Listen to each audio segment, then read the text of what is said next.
Tēnā koutou. Come and take a seat, everybody. We're just about to get started.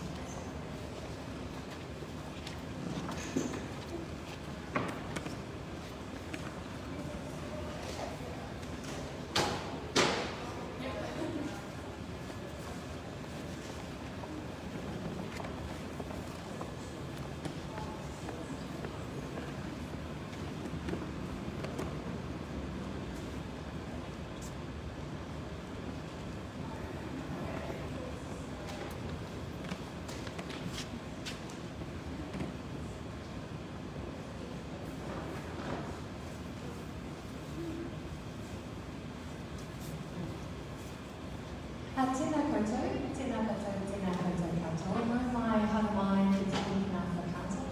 Ko te hiki Parkinson whakaingoa, ki kai whakahaere aho. Welcome to the New Zealand Portrait Gallery. My name is Jaenine Parkinson, I'm the director here. Thank you so much for joining us this morning. I am so very pleased to have with me Roma Pōtiki, who is the curator at Te Manawa Art Gallery in Palmerston North. But has also been the curator of Robyn Kahukiwa, touring Wāhine Toa, that's touring the country after its showing here. And also with us this morning is McWhannell, who's Robyn's representative and gallerist. We initiated this exhibition in partnership with Te Manawa, and it came from the idea that we wanted to bring together the Wāhine Toa series that travelled the country in the 80s, bring them together again for a new generation. And from that seed of the idea, the partnership between Te Manawa, who are the kaitiaki of Henetitanga, and us grew, and Roma has brought this exhibition together to contextualise Wāhine Toa within Robyn's greater oeuvre. So thank you both for joining us this morning. We're going to kick off with some initial reflections and some curatorial, but we may get you to move around as well as we speak to some of the pieces. So I think both Francis and Roma will be happy to take any questions, and I know that we have a number of people in the audience who probably hold other gems of knowledge that we would like to share. Some people who have been living with Robyn's work for a long time. So welcome to you, and thank you all to those who have generously lent their time that we can share with the public. So I'm going to hand over to you, Roma, and last night we did the opening and stirred up a lot of things and some initial reflections. Now seeing everything come together. Morning, Koto.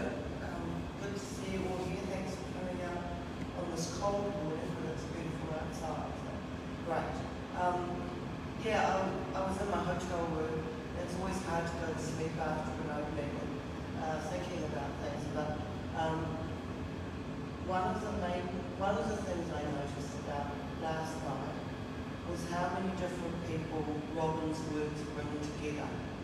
You know, so the people who own a piece of her work are disparate. It's a very wide group. And the people last night were a wide group as well, you know, of members or trustees or councillors. There was the arts spokesperson for Labour, she was there last night. But when we came in, we had Curator, and then from here locally, who's representing Tāngata Whenua, and also Manu Kawana, who came from Pamutana or parts of the north, representing the Rangitane. Both of them had their wives with them. And the first call was Karang. So both of those women were exerting their voices, if you like, and linking to the spiritual world. That was the first thing we heard, was women's voices. And then we followed in with the Kahukiwa happening, and as well, Kura's wife had a boy with her. I don't know if she told nothing on the tree, but so you heard the sound of that boy, which is also, it's an assertion, if you like, of identity and but particularly of connection, and that also is linking to the spiritual world. So in the essay that I wrote for the catalogue, which is out on the shop with other writers, I think I've only got one little sentence where I say something or other, and this is also, about the spiritual world. And I am sure that not just the imagery that people see in her work, but there is something about the words that resonates with people, and it cuts in deeper. It goes down deeper than, that's nice, or I'll technically tell you what's happening, in this work.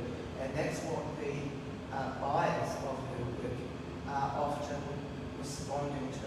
It's something else that's operating on a deeper level. It's not prettiness for the sake of it. It's not, I'm just going to tell you about this politics and you're going to listen up. It's not just a kind of moralising in any way. So that was the first thing I noticed about last night as we went through with the Kahukiwa, and through the night, as people came up to me, and I'm sure Jaenine and Francis and Becky and others, and some of them had little stories about Robyn. or things they remember. Jaenine was here last night, who was Robyn's dealer for many years. And so one of the things I would say about her work is over many decades it has had the ability to tell stories that connect with people and resonate at a deep emotional level. So that's how I'm going to look at it. You'd like to say that?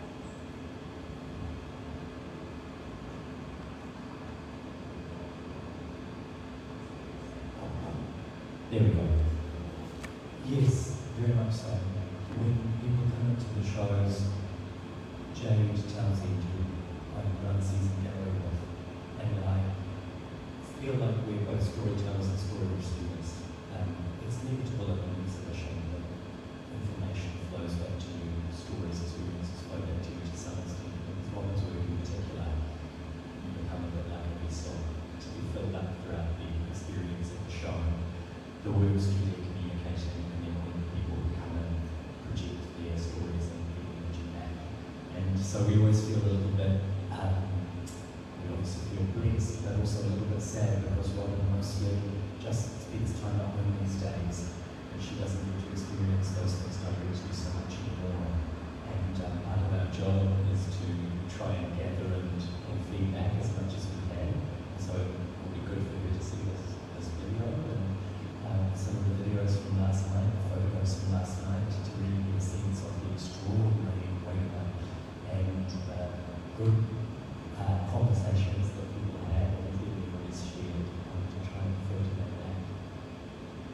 Do you have any reflections from now seeing the show after working on it so long? Or your kind of initial reflections, how does it put together?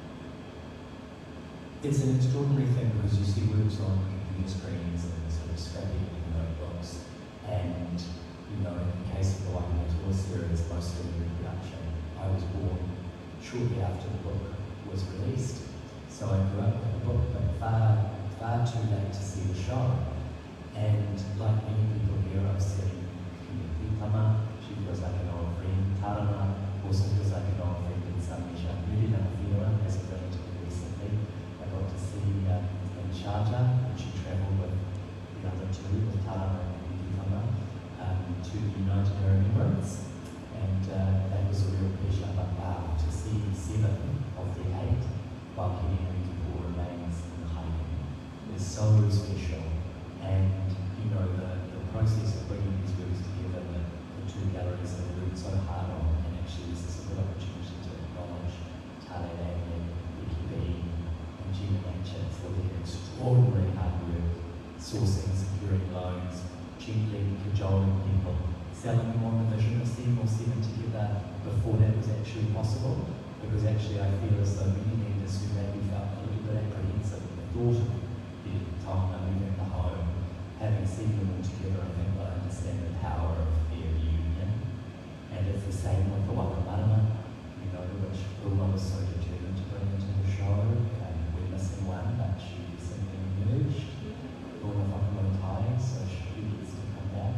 Yeah, it's a powerful thing to see the thing that was formerly just in conversation and scrappy little images come into real life. I think one thing to say is that thank you to Jaenine for coming up with the original idea, which was concentrated more on the Wāhine Toa series, which included the beautiful drawings you can see 2 over here and prints.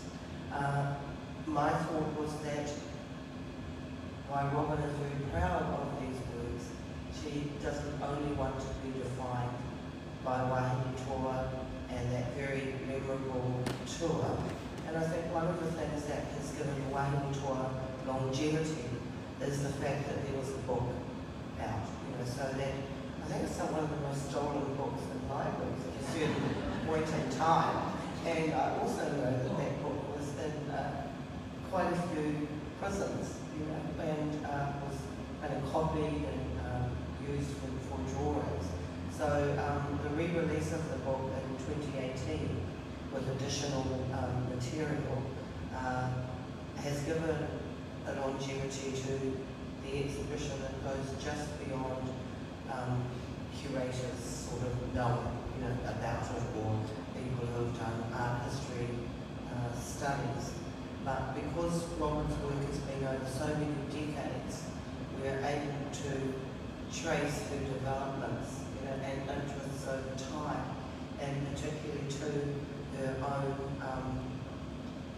symbolism, her own set of characters or signs or symbols that she has used again and again over very many years. So one thing this show was able to do was to just give a little touchstone on some earlier works, and then shift into more expressionistic work, and then going right through to the more overtly political works, and then to something very large, like this Power to Define. We are seeing a kind of muralistic style, and I'm sure that Francis will also touch on Robyn's international standing, because Robyn was never just contained with thinking here, just in Māori, someone who's has been an international exploration in connection with Indigenous peoples, with printmaking workshops, and with people who are writing about literatures in the art world. But in this show, we've made choices. We've made choices that have to do with being a regional touring show. Most regional galleries are not as large as the gallery we're in. So we knew if it didn't fit in here, it wasn't going to fit in other places. So that's partially tempered by the choices that are here, but also the ability to borrow works. Because there are a number of works we would have dearly loved, and we've gone well alongside one another, but we could not borrow them for a range of reasons. So I think you get a good mini survey. It doesn't cover all of the different kinds of works that Robyn has done, but neither can it. And to try and do that would be making another rod for my own back and other people's. It's a very special exhibition because 2024 now really rounds out 4 decades of practice since Wāhine Toa. So that's the majority of Robyn's adult career in the wake of a series that often gets a lot of attention. And I still meet curators who have Wāhine Toa very much lodged in their brain as the core of Robyn's practice. It's quite funny because in fact, those of us who love your work know that there's been a whole lot since then, and I think it's shown us a beautiful job of honouring different phases. It's necessarily abbreviated, shows have to be. You can't possibly promise the whole practice. But what I love about the works in the show, and felt it very strongly upon my first visit on Wednesday, before everything was quite in its place, is the density of the show. Every word rewards a long book. Every word unfolds and continues to give their extraordinary details, whether those details are pictorial or details of colour and expressive gesture. Everything has so much to give. I know you were alone, like it's been such a long time running your eyes over it. My side, and I think we could just sit here, we could happily talk to you for 3 hours probably, but we'd be trying your patience. So we may do a quick trot around the show to give you a sense of things. And here, because you can see some of the changes that Robyn has made over time. And to add to what Francis was saying, I think we also get glimpses into the changing politics that Robyn is seeing or involved in or reacting to or wanting to make comment on as we go through the show. And I know that is something that she wanted, I would contend that all of her works are political. whether it is Wāhine Toa, or whether we look at power to define.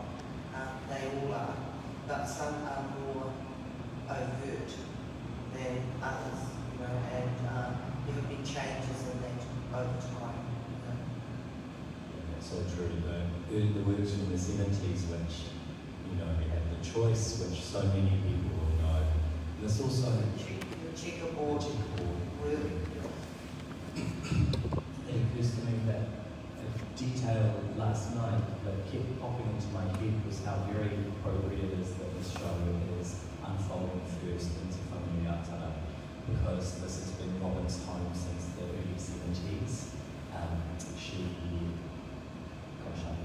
What date did she move here? Might have been the 1970s. I'm not sure. Essentially, Weymouth. Before here. Periods of time spent in the world during this is kind of been home base. She was a teacher at Mama College, art teacher at Mama College in Kahukiwa, and there are traces of Kahukiwa landscape, particularly in environmental product in 1975, and the community that she was with at that time, her students, their families, friends, people in the neighbourhood. Rana Kahukiwa, Robyn's daughter, has written a fairly extensive biographical note, which is in catalogue, I think, is in the gallery, and she talks about those early years in Kahukiwa, and then of course Robyn today is in Parkinson, so she's still in the area. Most of these paintings are from this area, and live here normally. Most of them were sold here. This region is really integral to the extension. And I think too, when you look at the illustrations that are in the Taylor cases over here, on the far side, you'll see illustrations, just some of them from the book Taniwha. And you will see a koro, an elderly man, with the grandson. And I know that was Hatariki today from Kahukiwa, you know, because I was around at that time, and he was a great playwright, very quite an activist too in his own way. So yes, she has included the people of the time that she was amongst.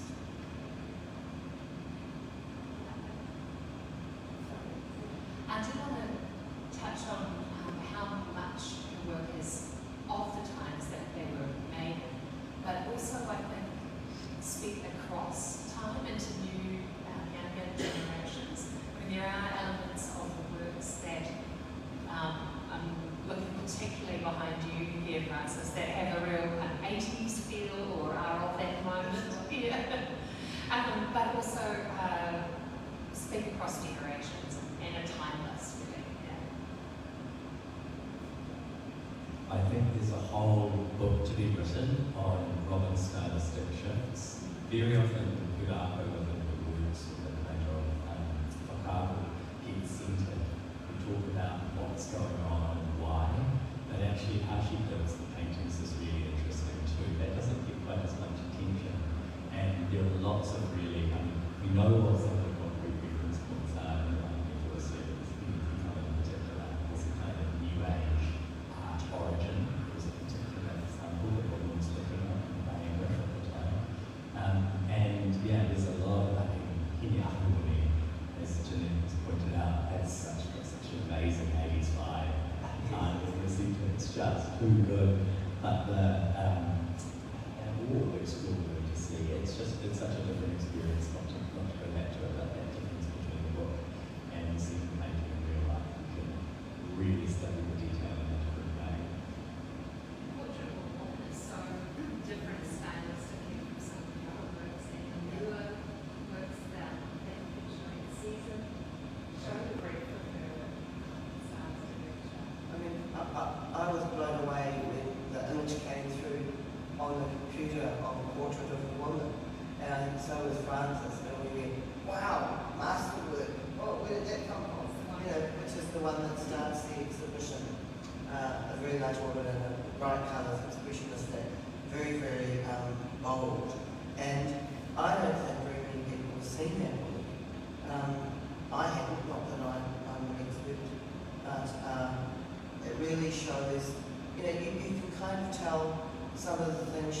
been looking at in terms of books or what was happening internationally. And so I think we can say that very confidently that Robyn is always an artist who's been experimenting, learning, engaging internationally with others, with books, and just expanding all of the time and then remixing. And when I look across her works over time, it's almost like she's got a palette.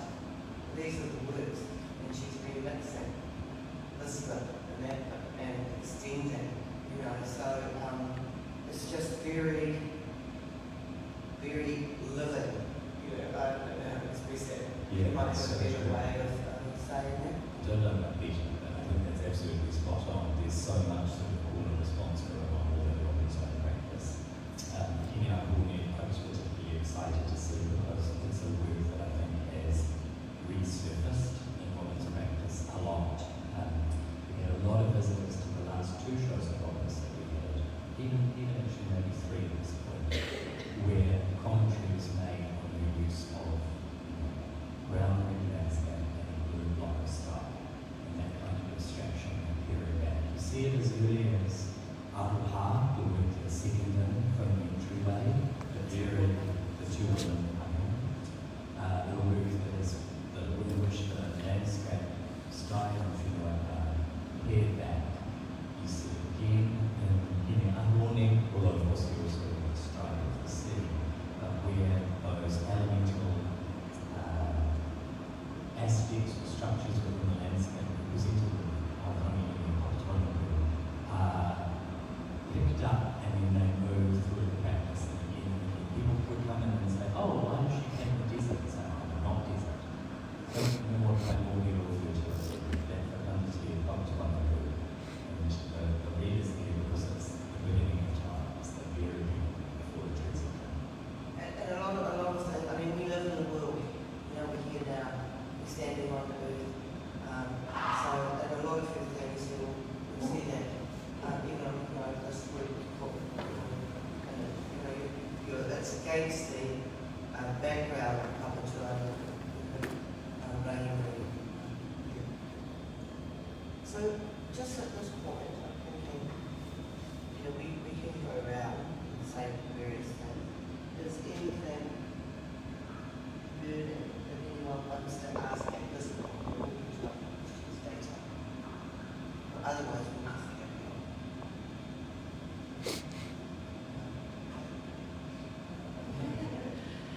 on. Central to a lot of Robyn's work is the representation of Wāhine Toa. And you mentioned in your introduction to this one that she caused a pivotal shift in not only how Wāhine Toa is seen to represent in public life, but also privately. I wondered if you wanted to expand on that a little bit.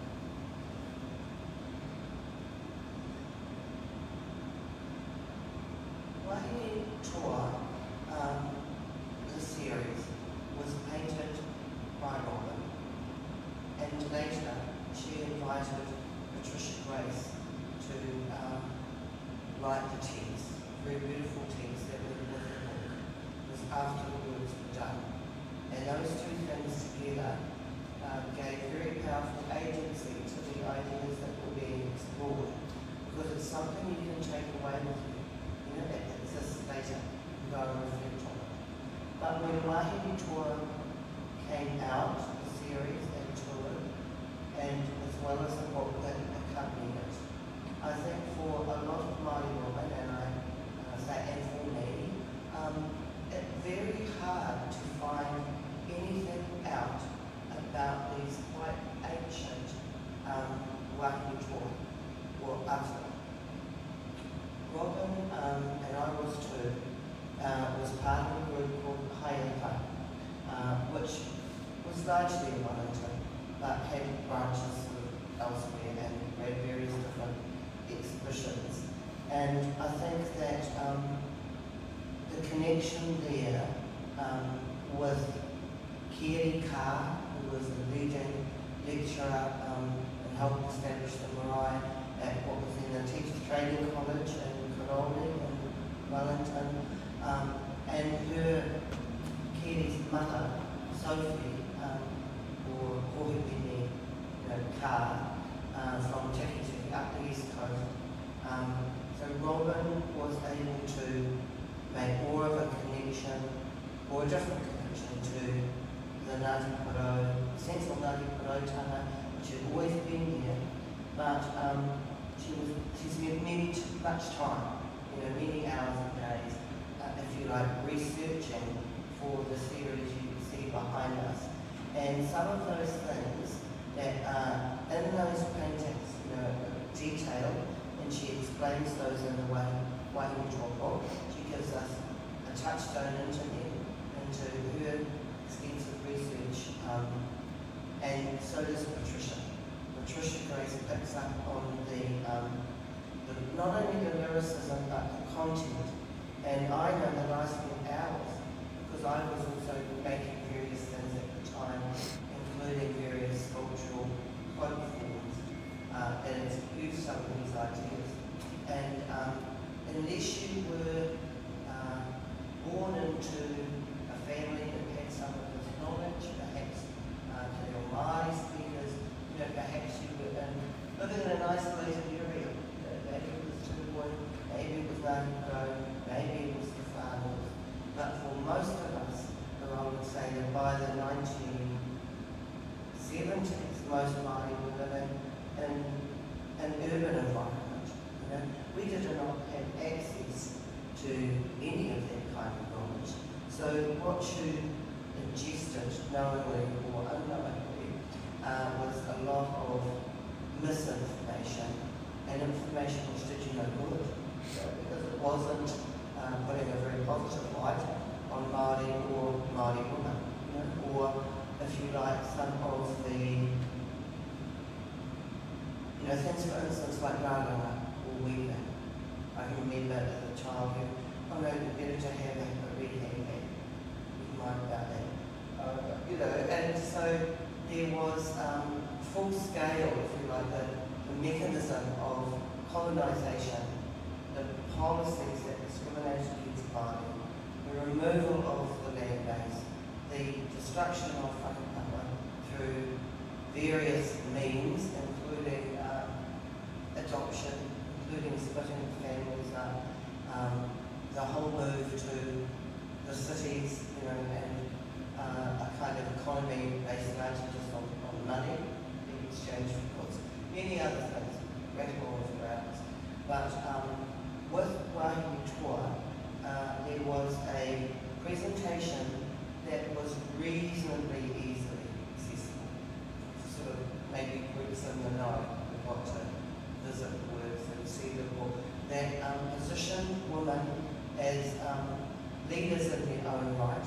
And so in each of these narratives, you see women taking control of their lives and making decisions. When we were looking at Mahuika, with the flames and so on, and her grandson approaching her for various things, and at a certain point, she goes, "No, that is enough," and when she's throwing down the last finger down the fire, and various things are happening, but she's asserting herself. I want to be helping you, but there are boundaries as well. Each of the women depicted has their own mana, and there are many things to discover over numerous years in those paintings. What I probably thought of, 25 or something, is different than how I think now. I see the same things, but I can see more. So that was important for Māori women. Now there are more things that are accessible, and we can see that in the reading list in the 2018 publication of Wāhine Toa. There are other things that Māori women are saying, and Māori men, and other scholars. And most of the stuff, you'll see the reading was quite different from the original Wāhine Toa book.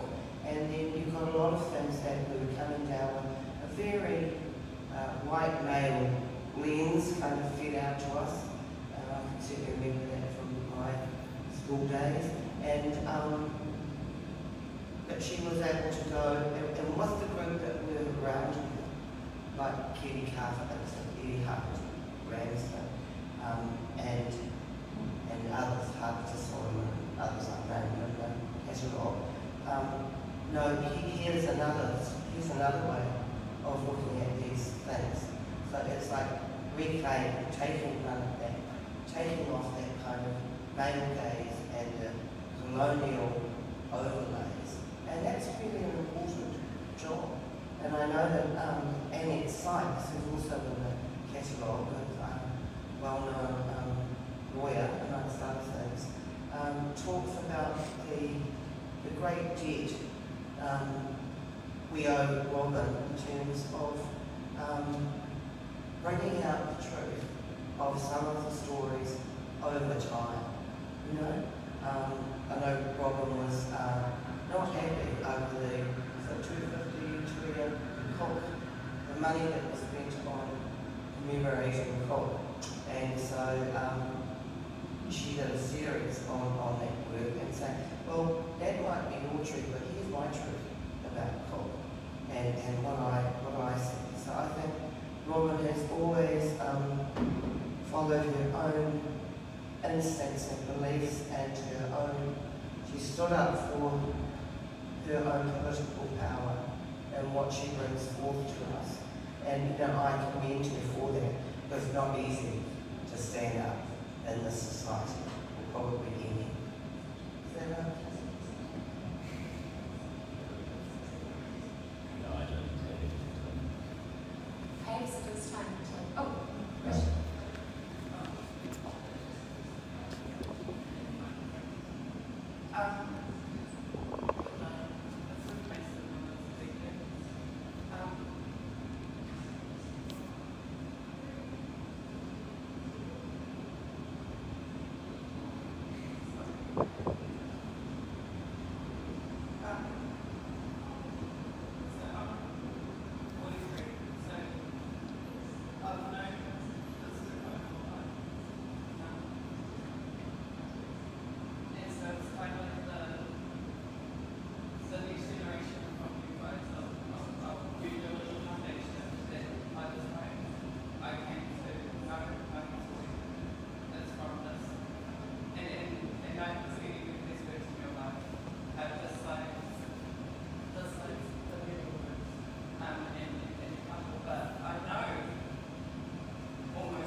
Got about 20 minutes left. 2 more minutes. Should we do a trot around the show? And people are going to sit down. people could sit in their seats or we might go it's Francis and I, and some of you may like to follow on, and some of you might just like to orient your chairs round the other way if you'd rather sit. Does that sound good to you? No, it's hard standing up.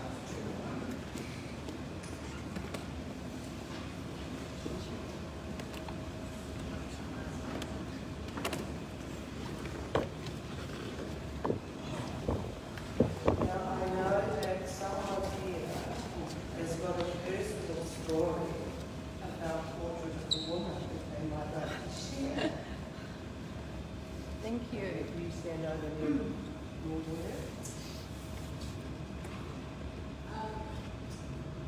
In the 1980s, before my husband and I were married, we went to live with Mummy. And I think we really that probably is closest to that we go. The fetal, the stylistic, we couldn't afford to buy anything big, but we really wanted to. My husband was associated with Robyn's and Patricia Grace's circle, and the education, a lot of people in Māori education. And so about 15 years later, when we did have money, suddenly this painting came up. And as a musician in the 1960s, 70s, 80s, I was very involved in women's rights in Auckland. And this painting had a huge impact upon me. It still does. I found it very hard to leave here last night. So I just feel that with this painting, there's something very free about what Robyn was painting. It's not detailed, it's very emotional. It doesn't say, here I am woman. And I think it's very beautiful and very powerful. And that's my story. I love it very much. And as a Kahukiwa woman, it just means all these things mean a lot to me. Yes, we did buy it. And the background story was that the people that bought it originally never hung it on the wall. It was rolled up and its original tissue paper. And when we got it, it was an unhung canvas. And so we had it on walls now for about 20 years. And so very happy to share it with you.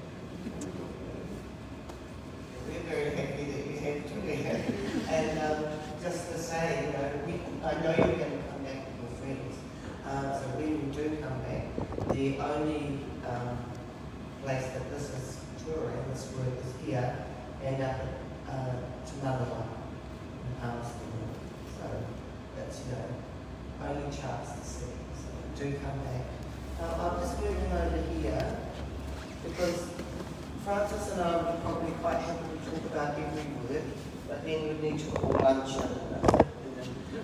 So in the house I live in at this point in time in Palestine, this work has hung for many, many, many years. And it's had a little bit of love and tender care and a bit of clean up. But in the only Māori I knew, I called Te Hei Raureoha. And it's from the poem by Aotearoa Taylor, which is quite a well-known poem, and which Api performs with great verve and kaha. And I know that this work has been overpainted, so there was something else there before. And when we look at Aroha and this other work, and when we move over, when we go down to look at environmental product, and we looked at that kind of more naturalistic, realistic kind of faces, here, I think this is a transitional work. It's only me, I'm not an art expert, but a lot has gone on with Robyn. If I look at 1984, this is a work that's starting to transition. We're getting letters on the painting, and it's moving into a more expressionistic mode. Something else is going on, because this is 1984 and Portrait of a Woman is 1986, you know, and these works are earlier and they're radically different. You know, they may not be in subject matter, but stylistically they're very different. Is there anything you want to say on that? Yeah, I think you're totally right. I mean, one of the joys of this work is all of its richness. You can see the way Robyn's kind of scratched the surface, overpainted, presumably taken a work, I don't know whether it was a work that she wasn't quite happy with, or whether it was a work that was always destined to have layers built up, but it's been sort of scrubbed away, and you can see these marks here where the hay has been revealed. You can see the ghost of eyes that have been slightly adjusted. I mean, Robyn actually does this quite a lot. You see little intermenti, these little moments where she's revised the painting quite a lot, these little traces of her mastery as she works through the process of developing the image. I don't mean to art historicise, and you know, I know there's always a risk in doing that we're locking Robyn into a framework that, you know, doesn't always match with hers. So at the same time, it is one of the things that always draws me to Robyn's practice is watching it shift and move and noting little moments in her personal journey that then informed her practice. So, you know, Wāhine Toa is important among many other things because it also marks the point at which she becomes a full-time artist. And so it's a momentous series on a personal level as well as in terms of the work it's done ever since it was made. And in 1985, Robyn took a trip to Te Tairāwhiti and spent a lot of time looking at whare whakairo and engaging with the Ka family.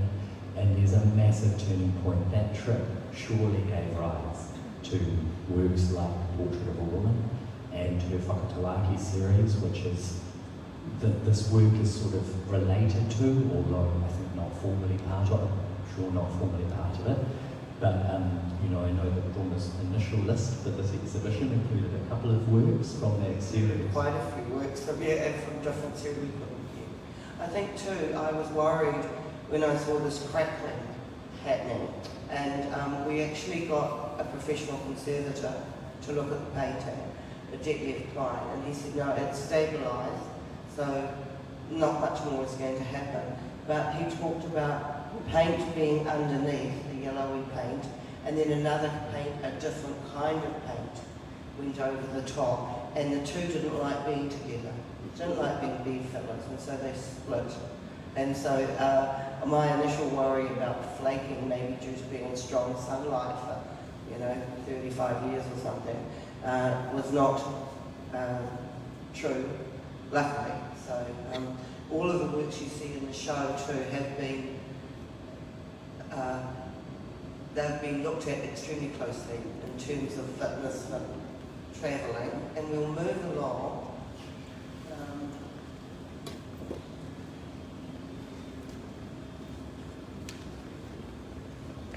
We're also really lucky to have this work, which has been known but won't be travelling the entire route. So, and I think that's a really important statement. And this work was at your season. So do you want to say something about that series? This work is one of 3 paintings in the Sovereign Wāhine Nation series. Robyn, as some of you will be aware, has always worked in series. She's sort of had a very programmatic approach to her making. Things are delivered, works are delivered into the world in groups. They tell specific stories, they're made for specific contexts. It's one of the hallmarks of her practice. And the Sovereign Māori Nation series was a trio of works within a wider exhibition. That exhibition also included the work right at the end wall here, which is really special to have in the show. It's in the collection of Te Manawa, and it talks back to the Wāhine Toa series. And in that exhibition, which was called Mana Māori Pōtiki, Robyn had these 3 bodies of the work, and they sort of spoke back to different moments in her career. And this was the series that spoke most immediately to her work sort of from the 90s on. And it was accompanied by 2 others which also included texts on the works above similar figures. And the text of those works were Honour the Treaty, which was a quote from Moana Jackson: treaties are made to be honoured, they are not made to be settled. And Return Stolen Lands, which repeated that refrain a number of times. This work, Māori Never Ceded Sovereignty to the Crown, felt very vital at that time, and it's lost nothing of its vitality since. Roma yesterday acknowledged Moana Jackson, who's an important reference point. Yeah, that's right. An important source of strength for Robyn, and quoted beautifully from him. This work is, I think, probably by date of making the most recent in the exhibition. I think Kahukiwa came slightly earlier. That's right. We tried to get as close as we could to now, but Francis just keeps selling the works and they just keep disappearing out of his gallery. We'll have a look at Environmental Product from 1975 and Environmental Product 2011. Now, they're looking quite different. So we're very lucky to be able to position these 2 works together. And again, only one of them will do the full regional tour. So this has been, we're very lucky when people do lend, but things are coming in and out. Again, showing the power of attachment to the work by people who own those works. So this looks very different. Mid-1975, you're still positioned on the land. You've got a group of friends. You've got the urban landscape. I don't know if this is in Curator Roma, maybe. I don't know enough about that. But it's softer, It's kind of softened, even though people are thinking about things. What are they thinking about? They're products of their environment. That environment has changed. But by the time we get here, so more than 3 decades later, and this is much tougher, battle lines are drawn. You've got private property, trespassers will be prosecuted. We remember the foreshore and seabed, and the hikoi, the march for those things, and that is an ongoing battle. You've got the Tino Rangatiratanga flag and the Sovereign Nations flag. You're starting to see younger people with moko kauai or moko. So these are expressions of identity. And Robyn has, over a long, long time, often had kiritia, or those with lighter skin. We are mixed, if you like, to embrace it, quite a strange one. But when I was a child, I was told that I was 1/16 Māori. What would that mean? I couldn't really figure that out. And because I was a doctor, and in actual fact we found out that 1/16 strangely was not quite right. But there was this division up of people due to proportionality of race, and that somehow if you were paler, you weren't quite as good as the person who was darker or a bit darker. Again, that person was more Māori than that one. And that also happened within these kind of time frames with some of our own people, taking that sort of garbage on, if you like. So it's great that Robyn was also asserting all these people are part of the whānau. I remember being in the far north some years ago with a minister who has since passed away. And there was some raru argument at the marae about who's going to be helping rebuild the marae or whatever. And only Tūturu Māori, not the other ones, And so, he stood up. I heard the story, I wasn't there. My aunt told me and said, okay, how many of you here only Māori? No one else is married into your whānau, you're only Māori. Not one person stood up. because people had married or further back in their whakapapa, English or Irish or Scottish or whatever. Do you know, he said, not one of you. So this place is going to be built by a mixture of us, which is not to say that we are one. We should all be curator and everything's smiley in the village. But, you know, he was having a realistic assessment of what it took to be community and to be inclusive and to support your broad whakapapa and whānau. So for me it's always good to see that, and you can see that the small child has a wakahuia or a treasure box. You'll see the skull appearing as a symbol of many of her works. Did you want to say anything about that, Francis? No, I don't. No?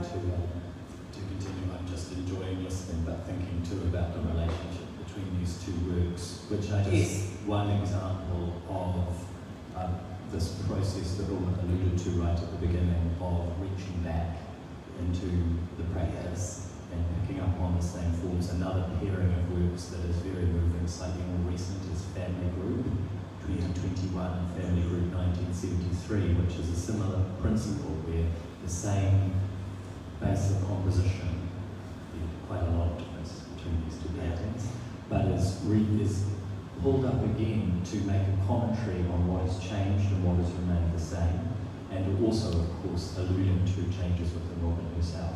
Right. That the emphasis shifted between 1975, when this work was made, and this was the community, you know, this is the kind of place she was living. Sort of imagine that can be understood as puriwa, and that these would be people who she would have spent time with, and then jog forward the same sort of area of the country, the coastal environment, as opposed to the urban hills, and a different kind of understanding of what that phrase environmental product might mean. To sort of get a strong sense of the environmentalist dimension here, as well as the acknowledgement of the relationship between Whānau and Whenua, and then in the new work, the 2011 work, how the shift has taken place. We're now looking at these questions of property, access, as well as, of course, and I think that her own archive is so large that she can actually mine her own archive and go back and mix and bring something out in 2024.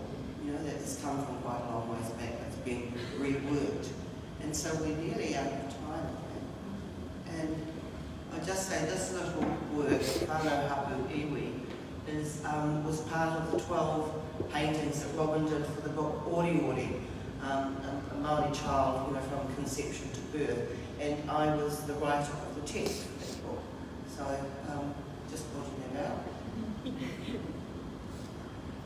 Let's talk about the moon boxes, Roma. Yes, I thought so. Because, you know, it's going to take, there's a lot of talking in this one, but there is a label to help you. So these Ngā Whakamārama series, there are 4 moon boxes.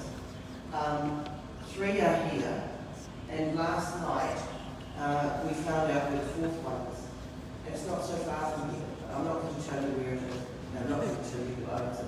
But we will be in negotiation to see whether the 4th one in the series, Roma Pōtiki, can actually join for the tour or part of it. And these lovely display boxes were made by Timbawa and designed there. So there's a luminosity in all of these works. So Hineta Iwa Iwa associated with childbirth and weaving. And this little kete was done by May Winitana, who hails from the Waiwhitu Marae and was the master weaver who travelled with Te Māori. So, and I thought she might have been there last night, but I don't know. There were so many people. And this work was also in the house that I live in. And I won't go into the meaning of the pegs and everything else, but if you looked in the Wāhine Toa book, you'll also get some of the sense of that. Did you have anything to say about the work that Ray is doing or anything else? Just that this is one of those special moments of gathering together. I think these 4 works were exhibited in 1984 at Bowen Galleries as a limited exhibition, the Wāhine. They were, at least I think 1 or 2 of them were reproduced in landfall at the time. And I saw them Yeah. okay. They are extraordinary. You can see the relationship with Wāhine Toa, the way that they kind of straddled that moment between. But it will be very exciting to see Roma Pōtiki join the quartet and complete the quartet shortly. It's a work that led us on a bit of a wild goose chase because she was listed as being in the collection of New Zealand Trade and Enterprise at one point, and our best guess is that this was a corruption of information and that this work, Te Marama, which has been in the New Zealand Foreign Affairs and Trade collection for a long time, it normally lives in Aotearoa in Samoa, and it has travelled over especially for this exhibition. But yeah, our best guess is that that was just information that was wrong and sent us on this wild goose chase for so long, and it's all along been not very far away from here in the collection of the farm of the bus. Yes, so that's possibly all we've got to say.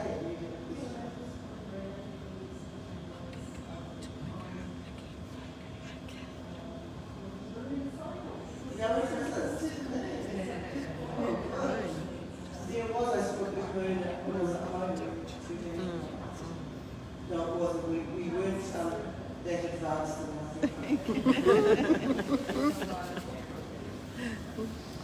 Cosmic synergy. Anything anyone else wants to ask or perhaps you want to say something?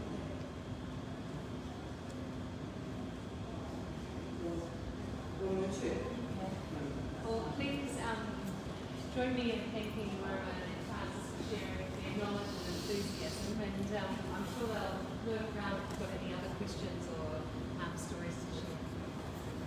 Thank you.